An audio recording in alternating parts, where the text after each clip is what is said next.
Assalamualaikum warahmatullahi wabarakatuh. Apa kabar teman-teman semuanya? Semoga teman-teman selalu dalam keadaan sehat dan tetap semangat.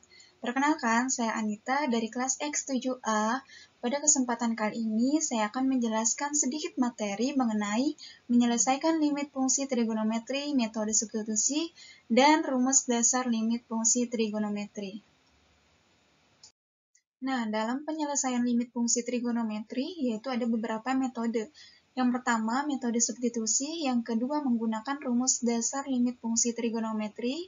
Yang ketiga, metode pemfaktoran. Dan yang keempat, menyederhanakan fungsi trigonometrinya.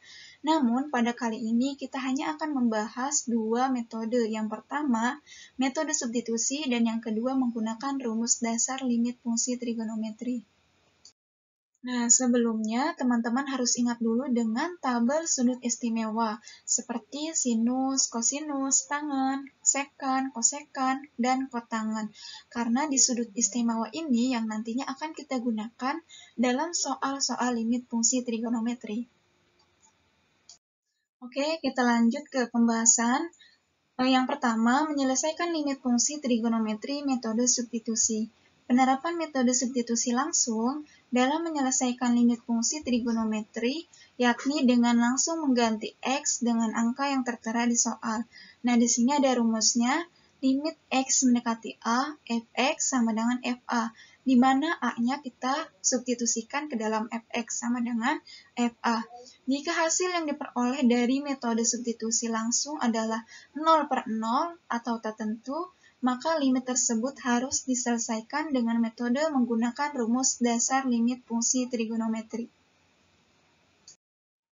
Oke, kita masuk ke dalam contoh soal. Contoh soal yang pertama, tentukan nilai limit X mendekati pi per 6 dari cos X per sin X. Jawabannya, limit X mendekati pi per 6 dari cos X per sin X. Sama dengan, kita ganti X-nya menjadi pi per 6, sama dengan cos pi per 6 per sin pi per 6. Teman-teman bisa lihat di tabel sudut istimewa bahwa nilai pi adalah 180 derajat. Maka cos 180 derajat dibagi 6 menghasilkan cos 30 derajat. Dan sin pi per 6 menghasilkan sin 30 derajat. Cos 30 derajat dibagi sin 30 derajat, nilai cos 30 derajat adalah 1/2 akar 3, dan nilai sin 30 derajat adalah 1/2. Maka sama dengan 1/2 akar 3 dibagi 1/2. 1/2-nya kita coret, habis maka hasilnya adalah akar 3. Untuk contoh soal yang kedua, tentukan nilai limit X mendekati pi per 2 dari sin 1/2 X ditambah cos X. Jawabannya, limit X mendekati pi per 2 dari sin 1/2 X ditambah cos X. Sama dengan, kita ganti X-nya menjadi pi per 2. Sama dengan sin 1/2 dikali pi per 2 ditambah cos pi per 2. Sin 1/2 dikali pi per 2 sama dengan sin pi per 4 ditambah cos pi per 2. Nilai dari sin pi per 2 sama dengan sin 45 derajat, sedangkan cos pi per 2 adalah cos 90 derajat. Sin 45 derajat hasilnya 1/2 akar 2, sedangkan nilai cos dari 90 derajat adalah 0. Maka sama dengan 1/2 akar 2 ditambah 0 hasilnya 1/2 akar 2. Oke, selanjutnya menyelesaikan limit fungsi trigonometri dengan rumus dasar limit fungsi trigonometri. Kita menggunakan rumus dasar limit fungsi trigonometri ketika kita tidak bisa menggunakan rumus substitusi langsung. Di mana ketika kita tidak bisa menggunakan rumus substitusi langsung, biasanya di limit X mendekati 0. Nah, di sini saya tuliskan contoh soalnya, limit X mendekati 0 dari sin X per X. Kita coba menggunakan metode substitusi dulu ya. Kita ganti X-nya menjadi 0, sama dengan sin 0 per 0. Bahwa nilai sin 0 adalah 0, maka sama dengan 0 per 0. Hasilnya adalah tak terdefinisi. Sehingga kita harus melanjutkan dengan metode yang lainnya, atau kita menggunakan metode rumus dasar limit fungsi trigonometri. Oke, teman-teman, di sini ada beberapa rumus dasar limit fungsi trigonometri. Yang pertama, limit X mendekati 0 dari AX per sin BX sama dengan A per B.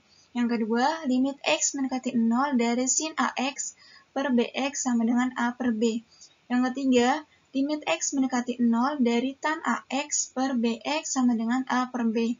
Yang keempat, limit X mendekati 0 dari AX per tan BX sama dengan A per B.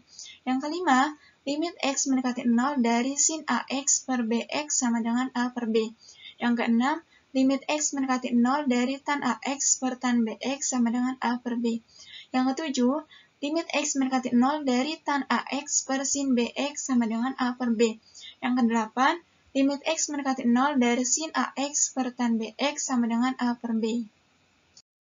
Oke, di sini contoh soalnya. Contoh soal yang pertama, tentukan nilai limit X mendekati 0 dari sin 2X per 3X. Jawabannya, limit X mendekati 0 dari sin 2X per 3X, karena limit X mendekati 0, khusus untuk sin dan tan, maka kita hanya lihat koefisiennya saja. Maka hasilnya adalah 2 per 3.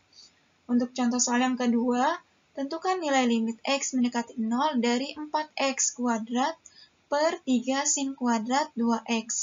Jawabannya adalah limit X mendekati 0, karena X-nya kuadrat berarti muncul 2 kali, maka 4 dikali X dikali X.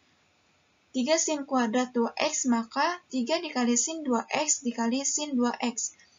4 per 3-nya kita pindahkan ke depan menjadi 4 per 3, dan sin per sin 2X-nya kita beri limit menjadi limit X mendekati 0 dari X per sin 2X dikali limit X mendekati 0 dari X per sin 2X.